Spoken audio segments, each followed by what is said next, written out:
You're looking at a live view of the Falcon 9 rocket on the SpaceX launch pad, preparing for liftoff in just about 10 minutes from now at 7:15 a.m. Eastern Time.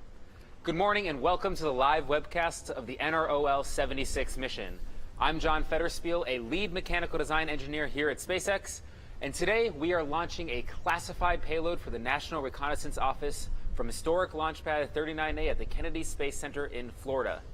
Now, today's mission and final orbit are classified, and as such, we will conclude coverage of the primary mission following separation of the fairing.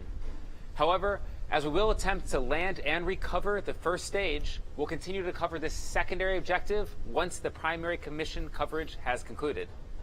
Now, for today's mission, we'll be attempting another landing of that first stage back at Landing Zone 1, or LZ1 as we colloquially call it. And today's attempt will be in daylight, so we should have some incredible footage to share.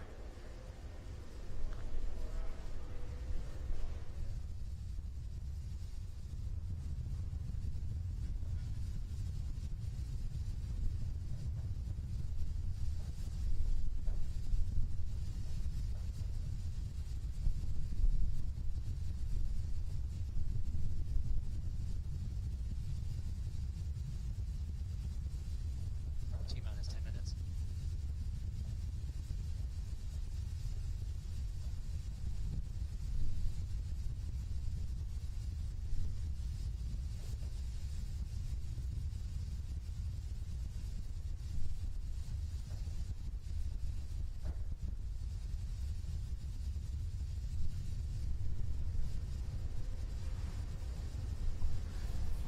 You're looking at the SpaceX rocket on Launch Complex 39A at Kennedy Space Center. Now, this is the same launch pad that launched the Saturn V, as well as numerous space shuttle launches. And SpaceX first leased this pad a few years ago, and we started launching from this very pad at the beginning of the year. Now, some interesting things to see as you look at there. Obviously, the Falcon 9 itself is in the center of the image there, and it is being supported by the transport erector. See at the forward end of the rocket, just below the fairing being the very tip of the rocket. The forward end, the transport erector, is supporting the rocket. At about the T-minus 4-minute mark, you're going to see the forward arms of the transport erector open up, and the transport erector will recline back about 1.5 degrees. At liftoff, and when the 9 Merlin engines fully ignite, that transport erector will fall away, and the rocket will be released to deliver its payload to orbit. There are still some heritage structures around there as we continue to upgrade this pad for future launches. You can see some structures behind it that were there from the space shuttle era. And SpaceX continues to make modifications to this pad as we continue to look forward for Falcon Heavy launches as well as crew from this very pad. Now, that Falcon 9 launch vehicle does stand over 200 feet tall. It's about 12 meters in diameter, about 36 feet. And at liftoff, the thrust of that vehicle is equivalent to greater than 5 747s taking off at the same time. As we mentioned previously, we will be covering the landing at Landing Zone 1 for the first stage. And you'll see that pad on your screen. That is where we're going to be bringing back the first stage at Cape Canaveral. And while that pad may look small or a little bit deceptive, that is nearly 300 feet in diameter. We did first successfully land at that pad about 16 months ago when we delivered 11 Orbcomm satellites to low Earth orbit. And since that mission, we've had 2 other successful landings, with the most recent occurring on February 19th of this year. And as I mentioned previously, today's mission is classified, and we will conclude coverage of the primary mission following separation of the fairing. But we are going to continue to cover that land landing attempt after separation of the first stage from the second stage.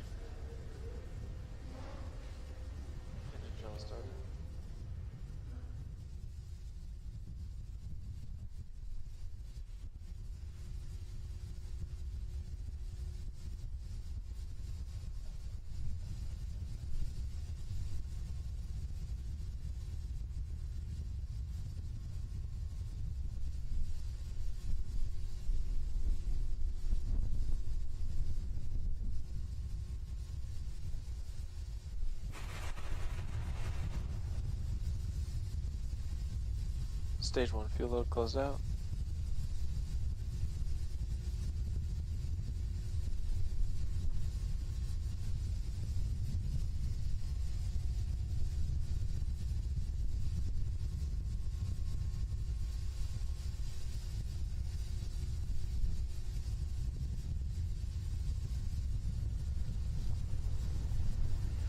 We're just inside the 6-minute mark, and all systems are go right now from Kennedy Space Center, pad 39A. Now, if you tuned in yesterday, you noticed that at about 52 seconds before liftoff, our launch director called a hold over the countdown net due to an out-of-family reading on a first stage sensor. Now, we have hundreds of sensors positioned throughout the vehicle on the first stage, second stage, as well as our fairing that help us monitor all kinds of variables from acceleration, pressure, temperature, and numerous other parameters. And while this particular sensor did have a redundancy, the readings it was providing for us were out of tolerance, and so out of an abundance of caution, we opted to hold launch and replace that sensor in question. That replacement has been made, and we are currently go for today's launch. Right now, just coming up on the 5-minute mark here, we are concluding loading on the RP1 onto our first stage. That is, RP1 is refined kerosene. That is one of our propellants for the mission. And we are topping off liquid oxygen as well on that first stage. And we're going to keep topping that off for about 2 more minutes.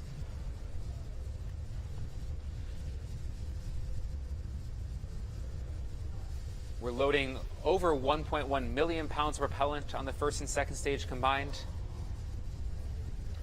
Are loaded at this point in the count. Strong back lower started. Cape Canaveral and the Kennedy Space Center have given us a go for today's launch. No issues to report from the range. We have been keeping our eye on some upper level winds. As of now, though, looking into the latest balloon readings, we continue to be go for today's launch. We do have a 2-hour launch window. If anything were to come up, we would have the opportunity to potentially recycle and target the end of this launch window. And we do also have a backup launch opportunity tomorrow at the same time. Cradle arms coming open.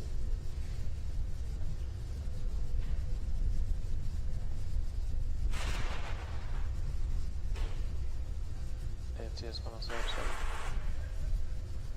And we have just started pressing up the first stage in preparation for strong back retraction, and you can see actually the forward arms opening just below the payload fairing.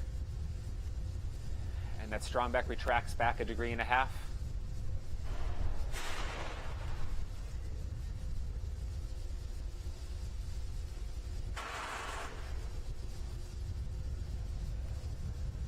And operators have confirmed that the TVC motions are good on our MVAC engine, the second stage engine. TVC being thrust vector control, how we position the engine and guide the stage into orbit. 3 minutes. Stage 1 LOX load closed out. And GNC verify stage 2 TVC motion nominal. And we have finished loading liquid oxygen onto stage 1.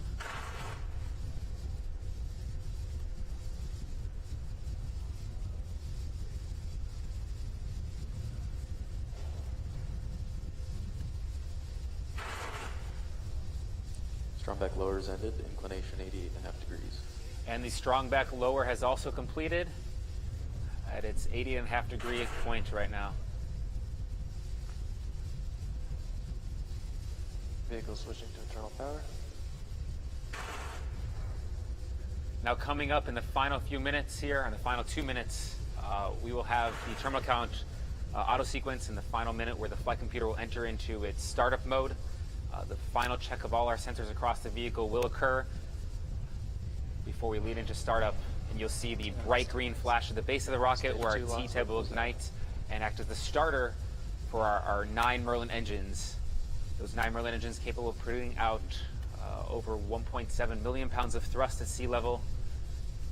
And with that, we're going to go silent over here and let you listen into the final 1.5 minutes of today's count before on time T-0 at 7:15 a.m. Eastern Time. Vehicles in stop line. Gas close out started.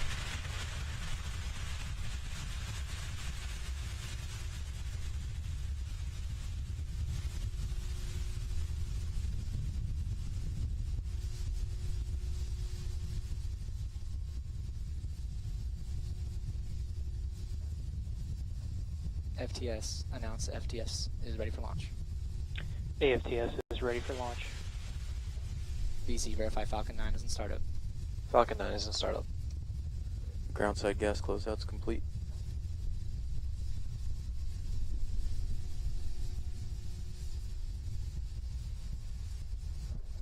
LD verify go for launch. Go for launch. Stage 2 pressing for flight.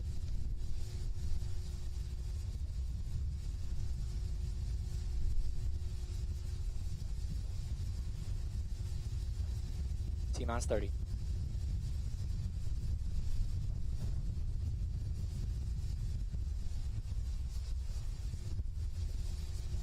T-minus 20. Stage 1 pressing for flight.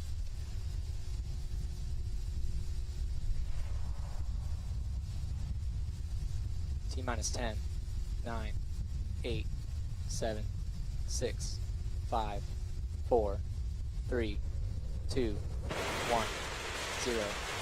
Liftoff at the Falcon 9.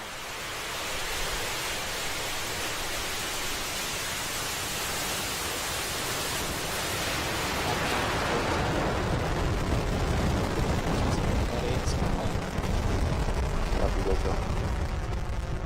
Stage 1 propulsion is not.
And back engine chill has begun.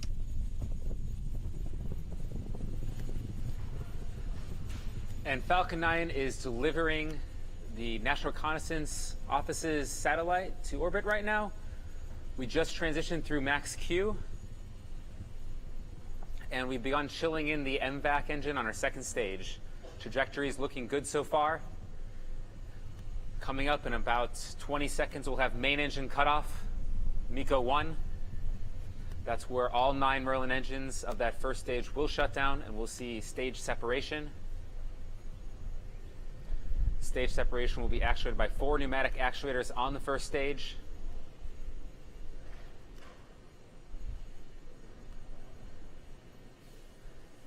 We have MECO. And we have main engine cutoff. And stage separation has been confirmed. And you can see the first stage there flipping back. Use the nitrogen thrusters. And S1 boost back burn. and the boost back burn of that first stage.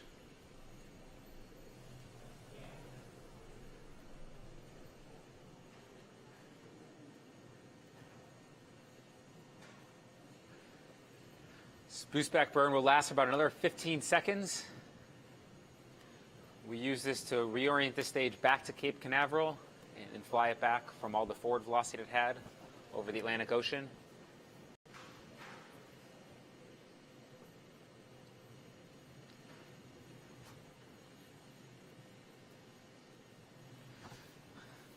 And we also had a successful fairing separation of the second stage. As we mentioned previously, we will not be covering the remainder of the primary mission due to the nature of the classified payload on board, but we are covering our first stage as it's making a landing attempt back at landing zone 1, and that's what you're seeing on your screen right now. On the right side is an onboard camera looking down from our interstage. That stage itself is 12 feet in diameter and over 100 feet tall, so you're looking down the length of that stage, and those grid fins also deployed, those grid fins guiding us back through Earth's atmosphere. On the left side of the screen, you're seeing our assets on ground tracking that rocket, the first stage as it's making its way back.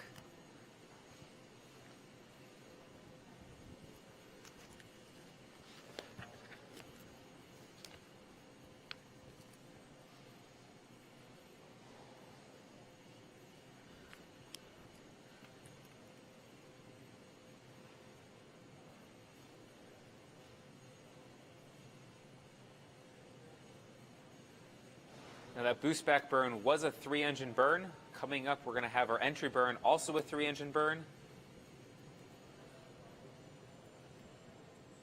The entry burn will happen just after the 7-minute mark.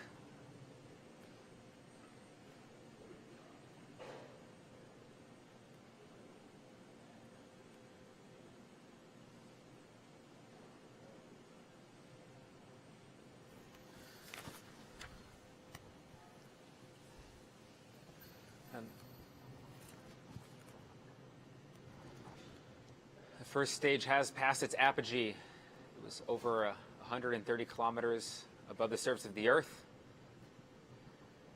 Those white puffs you're seeing are those nitrogen thrusters on board, which we also use for controlling the vehicle in a guided descent back to landing zone 1.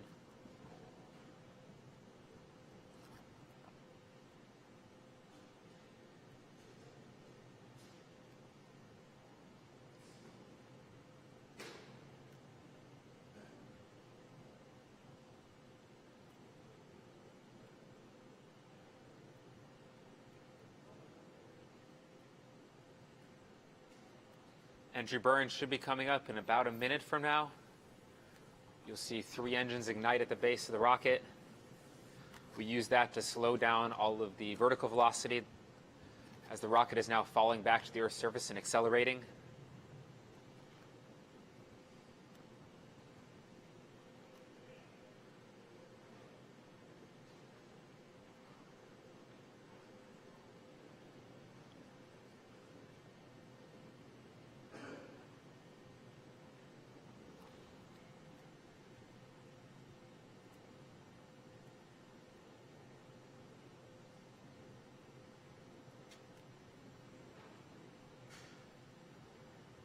If you're just tuning in, we're watching the first stage as it's falling back to Earth in a guided descent back to landing zone 1. We have an entry burn coming up in about 15 seconds. 3-engine entry burn.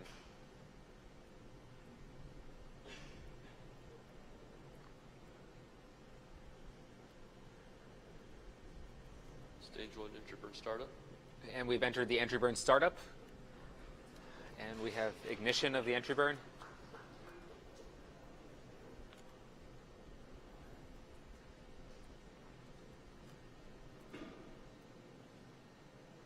This is a 25-second burn.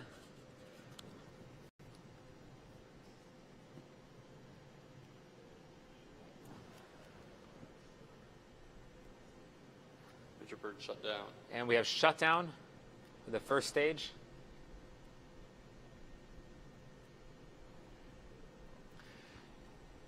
In about 45 seconds, we'll have our landing burn begin.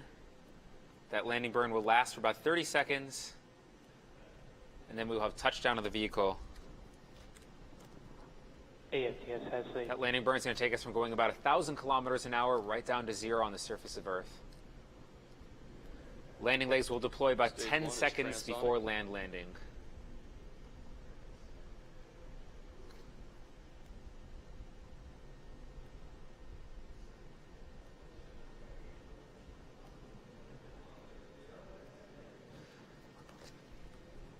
Stage 1 just passed through transonic regime.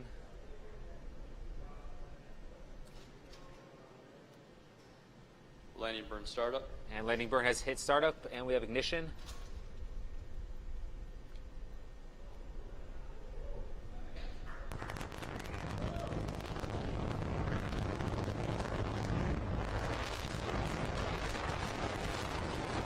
See the Landing legs will play in a few seconds. Late deploy.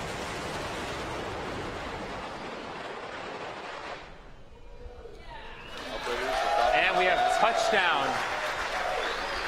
First stage has landed back at landing zone 1. It's another good day for us at SpaceX. It's a beautiful sight to see. That is the 4th landing of a Falcon 9 at landing zone 1.